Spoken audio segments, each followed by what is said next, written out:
Hello à tous, bienvenue dans mon nouveau podcast Respire et rayonne, le podcast qui t'aide à comprendre les mystères de ton corps et à activer ton énergie vitale pour t'aider à rayonner jour après jour. Moi c'est Elsa, je suis prof de yoga et sophrologue en devenir et aujourd'hui on va parler d'un geste qu'on fait tous mais auquel on ne prête plus vraiment attention, respirer. Lors de ma formation en Inde, mon professeur d'anatomie a dit une phrase qui m'a marquée. 80% des maladies de nos jours sont liées au fait que l'on respire mal, trop vite et pas au bon moment. Alors est-ce que c'est vrai ? Et surtout, qu'est-ce que ça signifie bien respirer ? Comment ça fonctionne ? Et en quoi ça peut tous nous impacter ? On va en parler ensemble dans ce podcast. Déjà, qu'est-ce que la respiration ? Lorsqu'un bébé naît, il pousse son tout premier cri. Mais avant ça, il prend sa première inspiration. Et c'est ce tout premier souffle qui déclenche le fonctionnement autonome de ses poumons, jusque-là remplis de liquide. Dans le ventre de sa mère, il recevait l'oxygène directement via le cordon ombilical à travers le placenta. Mais dès la naissance, ce cordon est coupé et c'est la respiration qui prend le relais pour assurer la vie. Ce premier souffle, c'est le signal « je vis par moi-même », un réflexe vital. Du coup, la respiration, c'est un double mouvement. Le fait d'inspirer, qui permet de fournir de l'oxygène à chaque cellule de notre corps pour qu'elle puisse produire de l'énergie. Et en retour, on expire en éliminant le déchet, c'est-à-dire le dioxyde de carbone. C'est un échange vital, silencieux et constant.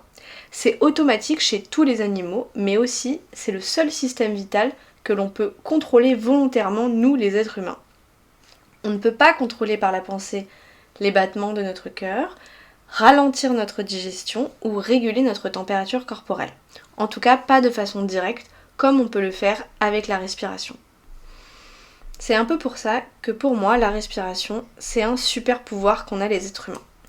Quand on respire calmement, c'est ton corps qui fait ça tout seul, en mode automatique. Et si tu souffles plus fort, là, t'actives tes muscles expirateurs pour vider plus profondément. Et c'est ça qui est dingue. C'est un geste vital qui est à la fois totalement automatique et totalement accessible à notre volonté. C'est justement cette passerelle entre l'inconscient et le conscient qui fait que c'est un outil de transformation extraordinaire. Si en sophrologie ou yoga, on considère que la respiration commence après l'expire, biologiquement parlant, c'est plutôt le fait d'inspirer qui permet d'activer le phénomène respiratoire. Là, on peut se demander, est-ce que mon prof de yoga avait raison ? Est-ce que respirer trop vite amène des problèmes de santé ? Spoiler alerte, oui. La respiration, c'est un peu la télécommande directe de ton système nerveux. Quand tu respires, vite et de façon superficielle, c'est-à-dire la respiration haute au niveau thoracique, que tu es stressé, tu actives ton système sympathique, c'est-à-dire ton système nerveux qui va s'activer lorsque tu es stressé. Donc ton cœur va s'emballer, ton corps va se préparer à réagir, c'est le mode combat ou fuite. A l'inverse, quand tu ralentis consciemment ta respiration, en respirant profondément par le ventre, on appelle ça la respiration diaphragmatique, tu stimules alors ton système parasympathique, c'est le mode repos et récupération. Ton cœur ralentit et ta pression artérielle diminue, tes muscles se relâchent. C'est lui qu'on stimule avec la respiration profonde, le yoga ou la sophrologie. Mais quel est le rapport entre les deux systèmes nerveux et la respiration ? En modulant ton souffle, tu peux activer, réguler ou harmoniser ces deux systèmes nerveux et calmer le stress en quelques minutes. Le truc, c'est que quand tu es stressé quotidiennement, c'est plutôt le système sympathique, c'est-à-dire le mode alerte, qui prend le dessus pour tout et n'importe quoi. Résultat, peu importe le moment de ta journée, ton rythme respiratoire est saccadé, voire un peu trop rapide, tu es constamment en alerte, ce qui t'épuise mentalement et physiquement. La respiration, c'est le reflet direct de ton état de santé et de ton équilibre intérieur. Des études récentes ont montré que des troubles respiratoires, même subtils, peuvent amplifier le risque de maladies chroniques comme l'hypertension, les maladies cardiovasculaires ou encore le prédiabète. A l'inverse, une mauvaise respiration est souvent la conséquence de plusieurs maladies sous-jacentes. J'appelle ça le cercle vicieux infernal. Mais ce qui est positif, c'est que ce cercle peut se transformer en cercle vertueux grâce à un outil magique, vous l'aurez deviné, la respiration, et si possible lente et profonde. Avant de parler des exercices qui permettent de se détendre et d'activer ton système parasympathique, parlons du fameux nerf vague. Je pense que vous en avez déjà entendu parler et c'est normal, c'est la grande autoroute de la détente dans ton corps. C'est le nerf le plus long et le plus important du système parasympathique. Il part de ton cerveau, descend dans ta gorge et se connecte à ton cœur, tes poumons, ton ventre. Il contrôle plein de fonctions vitales sans que tu t'en rendes compte. Ta respiration, ta digestion, ton rythme cardiaque. Quand tu es stressé, ton nerf vague il est en mode sommeil. Mais dès que tu respires lentement, que tu chantes ou que tu ris ou même que tu médites, là il va se réveiller. Il appuie sur le bouton pause et il ralentit ton cœur, détend tes muscles, relance ta digestion et t'aide à te sentir calme et en sécurité.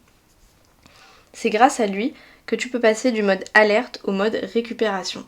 Je vous parlerai dans un futur podcast du fonctionnement du système nerveux et surtout de la théorie polyvagale de Stéphane Porges, c'est extrêmement intéressant. Mais d'abord parlons de Emma. Emma, c'est quelqu'un qui est assez stressé. Elle travaille dans la finance, elle a des horaires à rallonge, mais elle est contente, elle a le job de ses rêves, un mec qu'elle adore, elle vient d'obtenir un crédit pour acheter un appartement avec lui. Bref, le soleil semble être au beau fixe pour elle. Et puis un jour, elle comprend pas. Un matin, elle a du mal à respirer alors qu'elle ne fume même pas. Elle fait des crises d'angoisse en se rendant au bureau. Au début, elle les ignore et rapidement, elle se retrouve bloquée.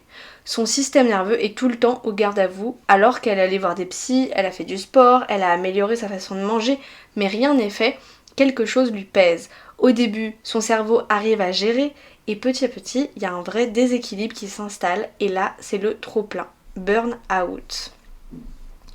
Ce qui est arrivé à Emma est arrivé à des millions de personnes. Malgré son apparent bonheur, son système nerveux, lui, est toujours en mode alerte. La raison est assez simple. Ton système nerveux, c'est un réseau d'habitudes profondes. Il s'est câblé pendant des années en fonction de tes expériences, traumatismes, stress chronique, environnement familial, rythme de vie. Même si tu changes ton quotidien ou que tu comprends intellectuellement ce qui t'est arrivé, le corps, lui, a besoin de temps pour se sentir en sécurité et réapprendre à fonctionner différemment. D'où l'importance des exercices physiques. Parce que quand tu vois un psychologue, tu travailles souvent avec ta conscience mentale. Mais le stress, l'anxiété, les réactions de figement, ça vient de circuits beaucoup plus anciens. Et ces zones-là ne se rééduquent pas uniquement par la parole ou la réflexion. Elles ont besoin d'expériences physiques et répétées de sécurité, comme la respiration, le toucher, les mouvements doux, le lien social. C'est un peu comme un petit bébé. Il faut le rassurer et prendre soin de lui pour qu'il puisse se sentir en sécurité. Quand ton corps a appris à se protéger par des réactions de stress ou de figement, ses réponses deviennent automatiques. Parmi les solutions, il faut répéter de petits exercices de sécurité corporelle à travers la respiration, les mouvements lents, la voix douce, le contact bienveillant. Et ça prend du temps. C'est comme rééduquer un muscle après une blessure. Le cerveau se reprogramme quand il vit des expériences nouvelles associées à des émotions positives et répétées. Aller chez le psy ou changer ton emploi du temps, c'est super. Mais tant que ton système nerveux n'a pas ressenti dans ton corps cette sécurité de manière répétée, il garde ses anciens réflexes. Le mental peut comprendre qu'il n'y a plus de danger, mais le corps, lui, est toujours bloqué en alerte. Et c'est pour ça que des pratiques comme la sophrologie ou le yoga ou la respiration de pleine conscience sont essentielles pour compléter le travail psychologique. On pourrait aussi se demander si respirer mal, c'était pas juste un problème physique, mais aussi un message transmis par le corps. Quand le souffle est court, que l'air semble manquer, cela peut refléter une sensation d'étouffement dans sa vie, trop de pression, trop peu d'espace ou peur de prendre pleinement sa place. Dans certaines approches symboliques, l'asthme peut être vu comme une difficulté à accueillir la vie, à recevoir librement de l'amour ou à lâcher prise face au changement. Le souffle, c'est le lien entre le corps, les émotions et les énergies. Quand il se bloque, c'est souvent qu'il y a quelque chose à écouter. Donc n'hésite pas à faire attention à la manière dont tu respires et surtout à faire des exercices de respiration. Pourquoi respirer, c'est vraiment transformationnel dans la vie ? La respiration, c'est à la fois un signal et un moteur de ton système nerveux. Le dioxyde de carbone, c'est pas juste un déchet qu'on doit expulser. Il joue un rôle essentiel dans l'oxygénation de nos cellules et dans l'équilibre de notre système nerveux. Si on respire trop vite ou trop fort, on fait de l'hyperventilation. Et si on expulse trop de CO2, alors ça perturbe tout l'équilibre. Le principal avantage d'une respiration adéquate a pour conséquence une meilleure tolérance au dioxyde de carbone, et donc une meilleure oxygénation cellulaire. Certaines pratiques l'ont bien compris et je vais vous en citer quelques-unes. Si on parle de yoga, on parle alors du pranayama et ses techniques. Le prana, pour les yogis, c'est l'énergie vitale, l'équivalent du chi en médecine chinoise. Et yama, c'est le contrôle. Le pranayama, c'est donc un ensemble de techniques qui visent à contrôler le souffle et finalement le mental. Je ferai un épisode dédié sur les 8 techniques principales et quand les utiliser. Lorsque j'ai appris le yoga, mon professeur de respiration disait « Si l'esprit est calme, la respiration l'est aussi. Si le mental est agité, la façon de respirer aussi. » Et je crois que cette phrase est assez vraie. Il y a bien sûr tous les exercices de sophrologie qui utilisent la respiration comme aide ou comme finalité et qui à force permettent un vrai apaisement. On peut citer aussi des exercices de cohérence cardiaque, la méditation pleine conscience où on va vraiment laisser la respiration naturelle se faire sans le contrôle et qui va s'apaiser d'elle-même. On pourrait aussi parler de la méthode Wim Hof, du nom du fameux sportif qui à travers l'alternance de respiration profonde, d'hyperventilation contrôlée et d'apnée, permet une meilleure oxygénation corporelle et de mieux supporter le froid. Il a d'ailleurs plusieurs records du monde à son actif, comme en 2002 où il est resté 6 minutes 20 en apnée sous la glace polaire, ou encore en janvier 2007 où il a participé à un semi-marathon, c'est-à-dire 21 km, sur le cercle polaire en Finlande, pieds nus et en short. Sans aller dans les exercices extrêmes, on peut aussi parler de la méthode Buteyko, qui travaille plutôt sur de la respiration douce et réduite, qui serait très utile pour les personnes atteintes d'asthme chronique. On a aussi le Tai Chi et le Qigong, qui à travers des mouvements lents, synchronisés et qui accompagnent la respiration, permet un calme intérieur et extérieur. Mais le meilleur exercice, figurez-vous que c'est le chant. Et oui, il y a certaines études qui ont montré qu'en moyenne, un chanteur confirmé a jusqu'à 8% de capacité respiratoire et pulmonaire en plus qu'une personne lambda. Et de même que les instrumentistes avant. Les yogis chantent beaucoup de mantras en début de pratique physique, souvent pour invoquer ou remercier leur dieu ou la nature, mais aussi pour se donner de la force et du courage. Ils peuvent être courts, comme le fameux Om, mais aussi plus longs et peuvent durer plusieurs minutes. Pour que vous compreniez pourquoi chanter va vraiment vous apaiser ainsi que vous exprimer ou rire, il faut comprendre qu'une partie du nerf vague, donc celui de l'apaisement, passe à côté des cordes vocales. Et donc, en utilisant vos cordes vocales, vous permettez aussi une stimulation du nerf vague qui a pour conséquence une vraie détente. Avant de finir ce podcast, je vous propose un petit exercice pour tester votre tolérance au CO2.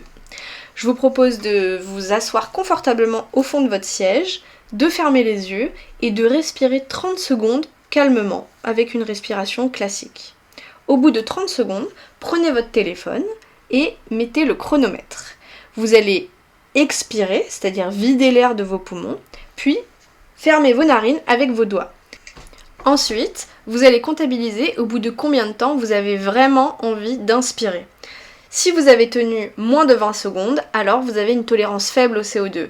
C'est un signe d'hyperventilation chronique et peut-être aussi d'un stress physiologique élevé. Si vous avez tenu entre 20 et 30 secondes, vous avez un niveau correct, mais vous pouvez encore l'améliorer. Si vous avez tenu entre 30 et 40 secondes, vous avez une bonne tolérance au CO2, votre système respiratoire est assez équilibré. Et si vous avez tenu au-delà de 40 secondes, alors là vous avez une excellente tolérance et une grande capacité à rester calme sous pression. Tu peux faire ce test quand t'en ressens le besoin ou juste après un exercice de sophrologie ou de yoga pour voir l'évolution de ton corps dans le temps. Si tu as du mal à t'endormir, il y a des super exercices de cohérence cardiaque sur YouTube qui personnellement m'endorment en quelques minutes. Pour résumer, mieux respirer c'est important parce que ça améliore ta tolérance au CO2, ton système immunitaire, ça stimule ton nerf vague et ça te permet de calmer ta pression artérielle. Ton corps passe en permanence d'un état apaisé à un état d'alerte, parfois sans que tu t'en rendes compte. Et ces moments de stress se reflètent dans ta respiration. Mais la respiration consciente, la présence corporelle comme le yoga, la sophrologie et les liens sociaux bienveillants peuvent t'aider à revenir vers l'état où tu es serein, en lien avec toi-même et les autres. Lors du prochain podcast, on parlera du bâillement et de son importance chez les humains ainsi que chez les animaux et j'en connais qui risquent de bâiller en écoutant mon podcast. Merci encore pour votre écoute, j'espère que ça vous a plu et je vous souhaite une excellente semaine, pleine de souffle, d'énergie et d'air frais dans la tête et dans le cœur. N'oubliez pas, quoi que vous puissiez ressentir, vous êtes légitime et vous avez le pouvoir d'agir sur votre vie et sur votre corps. À bientôt dans Respire et rayonne.